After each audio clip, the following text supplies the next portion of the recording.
Today is a simple build using only a circular saw. I thought we were joking about this. No? Using cheap lumber, 30 minutes of your time, $120 in your pocket. Free plans available at who'sthevoss.com because an informational video that asks for money at the end is basically a timeshare seminar. Come on. Grab your circular saw, a long straight board, some clamps, a square, and your material. Make sure you have an extension cord that's beefy enough to support the tool that you're powering on the other end. This one is a 12-3 wiring. It's the same stuff running in all my walls to all my outlets. It's only 25 foot long because I don't need it to be any longer than that. Also, if you take your power cord, you wrap it around like this, you tie a little bow, plug it in the right way. Now it can never come unplugged. On your circular saw, make sure you're setting your blade depth to be only a maximum of 1/8 inch underneath your material. You don't need all that blade hanging out. And make sure you do all those adjustments while the saw is unplugged. Get some safety glasses. Let's do this. To get started, I trim 1/4 inch from the end of my board to remove this rough stapled mess. To safely make this cut, I measured down 5 1/4 inch and aligned my square. Not sure if all circular saws are the same. Double check your base to blade measurements. Then make a cut at 8 inches, make another cut at 8 inches, make a cut at 25 inches, and make another cut at 25 inches. And you're going to repeat those steps for 5 boards. That's why I cut mine 2 at a time. Our next board, trim off the rough stapley end and cut 4 pieces at 8 inches long. Ripping a board with your circular saw might seem intimidating. The easiest way to get precise measurements is just knowing the distance from the edge of your base to the side of your blade.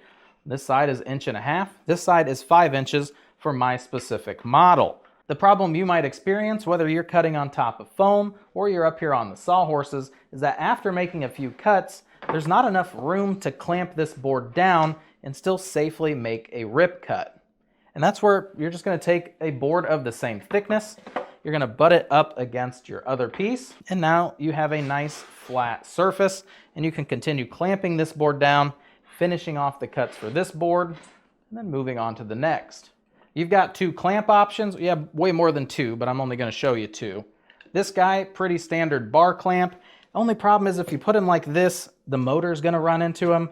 And if I put him like this, I got to bend down and tighten it. I only use these if I'm doing things with the router. That's just for extra grip. This is going to hold this perfectly flat and where it needs to be, just like so. Took me seconds to do that. And then you run your saw down the side. And I'm not putting a whole bunch of force against my fence. It's a guide, not a life-saving device. So I don't really need that much clamp power to hold this down. It's also not a bad idea to add a few strategically placed pieces of painter's tape to connect these 2 boards together so they don't wander off. Who'd that happen to? Not me, I read it online. Only cut 1 board at a time to prevent your material from moving. And by keeping both hands on your circular saw, you keep them out of the blade's path. Repeat this step so that we have 2 1 3/4 inch pieces. Our final cut is at 1 1/8 inch, which means our guide is 100% off our board, only being held down by a few slivers of tape. And congratulations, you successfully ripped a board down using only your circular saw. You just need to repeat all of these steps 1 more time. No, you can't cut the next board up. You don't have any safety glasses. Let me get you some. Our 2 really thin slivers, one of them, just get rid of it. We don't even need it. The second one, you're just going to cut it twice at 23 inches. Both of those 1 1/8 inch slivers, we are cutting to 27 1/4 inches. My second cut, I flipped them around for better sawhorse support. That's why they look like I'm cutting them really small. And 2 of our 1 3/4 inch pieces are getting cut to that same 27 1/4 measurement.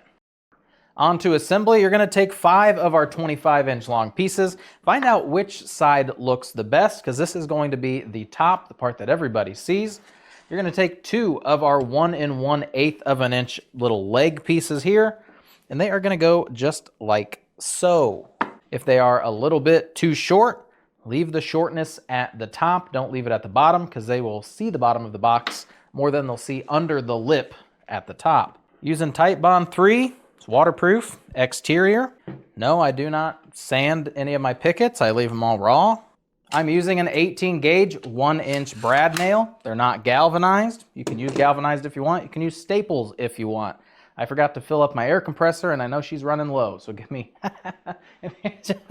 just a second. If you guys would like to guess how many nails this build is actually going to take, now's the time. I'm going to give you 5 seconds. Go to the comments.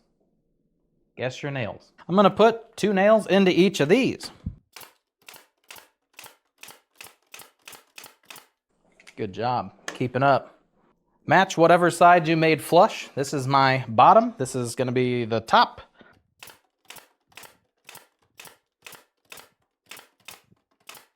Then I take my side, tip him upright, and set him inside of my vise. I don't need to clamp anything down. He's just kind of there to sit upright like so.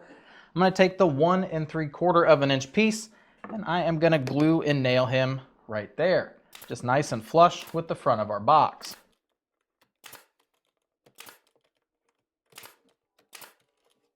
I'm going to take it, flip it around, repeat for the other side. Then we're going to repeat all these same steps for our next long side. Once I have both the long sides assembled, that's when I'm going to add this small bracing piece. I just do this afterwards because I don't want to accidentally put one up here, then build the next one and put it down there, and then it's all cattywampus. So that's not fun. I generally put it right underneath the first top 2 pickets, just right here. On to the second most frustrating part, and that's adding these really small sides to our planter box. And I do this after I do the long sides because it's easier for me to get my nail gun like this as opposed to like this. We're just gonna squirt some glue all the way down. Oh, look at her go. Oops, oops, oops. I'm barely even squeezing this bottle and I'm getting more glue than the mayonnaise guy at Subway gives me. And then you're just gonna line those 8-inch pieces up like so. And take your nail gun, maybe just 2 nails into each.